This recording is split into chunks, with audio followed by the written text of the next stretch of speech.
છું તમારો હોસ્ટ આર્યન અને મિત્રો આજે આપણે એક સુંદર અને ગંભીર વિષય પર વાત કરવાના છીએ જેનું નામ છે મારા સપનાનું ભારત। આપણા દેશને આઝાદ થયે તો વર્ષો થઈ ગયા પરંતુ મારા સપનાનું ભારત કેવું હોવું જોઈએ આ પર ચર્ચા કરવા માટે મારી પાસે બે મહેમાનો છે દીપ્તિ અને શોભાન। તો ચાલો આવકારીએ તેમને।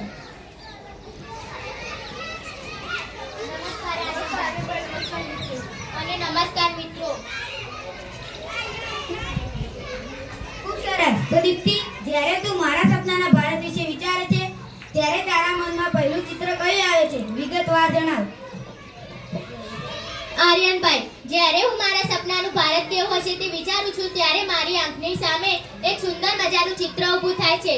જ્યારે આપણા દેશમાં કોઈ પણ વ્યક્તિ ગરીબ કે ભૂખી ન હોય, આપણા દેશના દરેક નાના મોટા ગામડાઓમાં અને ફળિયાઓમાં સરસ મજાની સરકારી શાળાઓ હોય, તેમાં બાળકો એકદમ મફત અને ઉચ્ચ ગુણવત્તાવાળું શિક્ષણ મેળવે।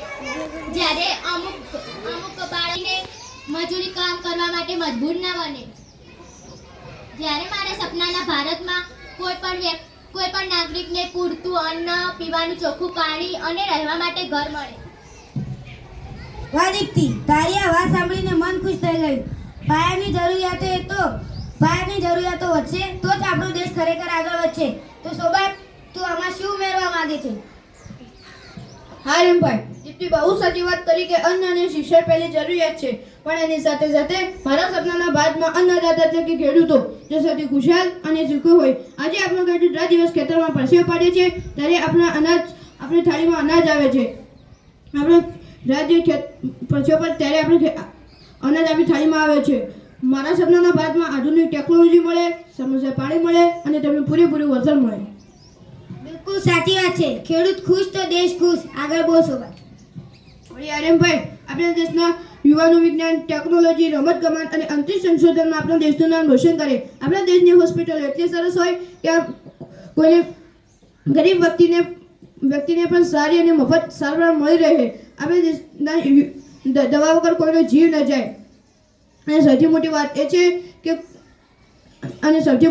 એ છે કે કોઈ જાતિ કે ધર્મનો કોઈ ભેદભાવ ન હોય।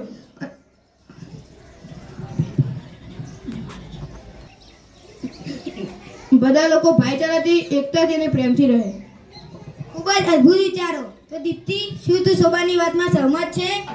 આપણા ભારતમાં થતા આ અંદરના ભેદભાવ ક્યારે મિટશે? ચોક્કસ આર્યનભાઈ, ભેદભાવ ત્યારે જ મિટશે જ્યારે આપણે બાળકોને નાની ઉંમરથી એકબીજાને મિત્ર તરીકે જોઈશું। આપણે ધર્મ કે જાતિ જોઈશું નહીં। જ્યારે મારા સપનાના ભારતમાં મહિલાઓ અને દીકરીઓ એટલી સુરક્ષિત હશે જેટલા છોકરાઓ છે। દીકરીઓ રાત્રે ગમે ત્યારે બહાર ફરવા નીકળે તો પણ ડર્યા વગર ફરી શકે એવું સુરક્ષિત વાતાવરણ આપણા દેશમાં હોવું જોઈએ। વાહ, મહિલાઓની સુરક્ષા તો સૌથી મોટી જરૂરિયાત છે। તો મિત્રો, દીપ્તિ અને શોભાને જે સુંદર વાતો કરી, તો આપણે બધા નાગરિકો અત્યારથી જ પ્રામાણિક બનીને રસ્તામાં કચરો નાખવાનું બંધ કરીએ અને દેશના નિયમો પાળીને એકબીજાને મદદ કરીએ તો જ ખરેખર આપણો દેશ આગળ વધશે। દીપ્તિ અને શોભાને ટોક શોમાં આવવા બદલ ખૂબ ખૂબ આભાર।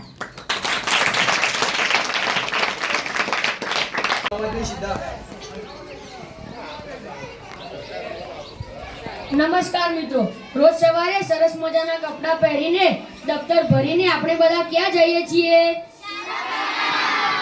શાળા એટલે કે આપણું બીજું ઘર।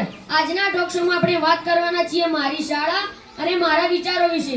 આજની આ સુંદર ચર્ચા માટે આપણી સાથે છે રૈયાન અને કુંદન। ચાલો આવકારીએ તેમને।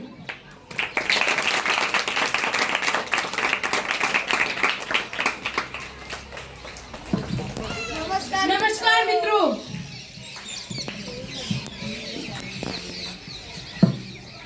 રૈયાન, ચાલ તું શરૂ કર। તું જ્યારે સવારે શાળામાં આવે છે ત્યારે તારા મનમાં કેવો અનુભવ થાય છે અને તને આપણી શાળા કેવા પ્રકારની લાગે છે? કુનાલભાઈ, સવારે જ્યારે સ્કૂલનો બસ કે બેલ વાગે છે ત્યારે મારા મનમાં એક જ ઉત્સાહ હોય છે કે આપણી શાળા આપણા માટે માત્ર ભણવાની જગ્યા નથી, તે આપણા ઘડતરની જગ્યા છે। આપણી શાળાના ઓરડાઓ ચોખ્ખા છે। આપણા ગુરુજીઓ આપણને પ્રેમથી ભણાવે છે। માનો કે તેઓ આપણા માતા પિતા જ હોય। પુસ્તકનું જ્ઞાન તો આપે જ છે, સાથે સાથે સવારે પ્રાર્થના સભામાં ઊભા રહીને ઈશ્વર અલ્લાહને યાદ કરાવે છે, તેથી આખો દિવસ સારો જાય છે. બરાબર વાત છે રૈયાન. ગુરુજીઓને પ્રેમ અને પ્રાર્થનાથી દિવસની શરૂઆત થાય તો મન પ્રફુલ્લિત રહે છે. કુંદન, તું આપણી શાળા વિશે શું કહેવા માંગે છે અને તને ભણતર સિવાય આપણી શાળામાં સૌથી વધુ શું ગમે છે? કૃણાલભાઈ, મને મારી શાળામાં ભણતરની સાથે સાથે રમતગમત અને સાંસ્કૃતિક પ્રવૃત્તિઓ સૌથી વધુ ગમે છે. આપણી શાળામાં રમતનું મોટું મેદાન છે, જ્યાં બધા વિદ્યાર્થીઓ અને બાળકો રિસેસ પડે ત્યારે રમતો રમે છે, જેમ કે ક્રિકેટ, ખોખો, કબડ્ડી વગેરે રમતો રમતા હોય છે. વળી આપણી શાળામાં જ્યારે પણ વિજ્ઞાન મેળો કે ચિત્ર સ્પર્ધા હોય છે, ત્યારે આપણને આપણી છૂટી કલા બહાર લાવવાની તક મળે છે. વાહ કુંદન, પ્રવૃત્તિઓથી ડર તો ભાગી જાય ખરું ને? એકદમ સાચી વાત છે કૃણાલભાઈ. પહેલા મને સ્ટેજ પર ચડતા અને બોલતા ખૂબ જ ડર લાગતો, પણ આપણી શાળાના શિક્ષકોએ મને એટલી બધી હિંમત આપી દીધી છે કે હવે હું કોઈ પણ વક્તૃત્વ સ્પર્ધામાં ભાગ લઉં છું અને મને એક ડાયો વિદ્યાર્થી બનાવ્યો છે. રૈયાન, શું એવી કોઈ યાદગાર ઘટના છે જે તને આપણી શાળામાં સૌથી વધુ યાદ રહેતી હોય? હા કુણાલભાઈ, ગયા વર્ષે અમારી શાળામાં એક પ્રોગ્રામ ઉજવાયો હતો. તેમાં અમે એક નાટકમાં ભાગ લીધો હતો. જ્યારે સ્ટેજ પર બધા લોકોએ મારા અભિનય જોઈને તાળીઓ પાડી હતી, તે ક્ષણ હું ક્યારેય નહીં ભૂલું. આપણી શાળાના શિક્ષકો કોઈ વિદ્યાર્થીને ગુસ્સે થતા નથી અને પ્રેમથી સમજાવે છે, એટલે રવિવારનો દિવસ ક્યારેય મને બોરિંગ લાગે છે, કારણ કે ભણવા આપવું મને વધુ ગમે છે. હા, રવિવારે સ્કૂલ બંધ હોય એટલે ઘણા બાળકોને એમ જ થાય કે સ્કૂલ ચાલુ હોત તો સારું થાત. મિત્રો, સ્કૂલ એ આપણા ભવિષ્યનો પાયો છે અને આપણે હંમેશા આપણી શાળાને સાફ સુથરી રાખવી જોઈએ અને ગુરુજીઓનું માન જાળવવું જોઈએ. રૈયાન અને કુંદન, તમારી આ શાળા પ્રત્યેનો પ્રેમ જોઈને ખૂબ જ આનંદ થયો. ખૂબ ખૂબ આભાર તમારો.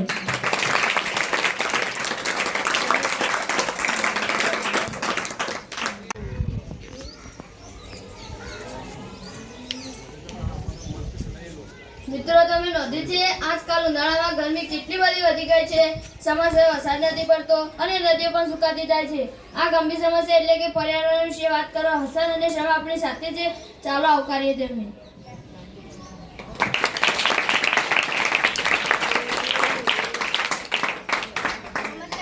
નમસ્કાર મિત્રો.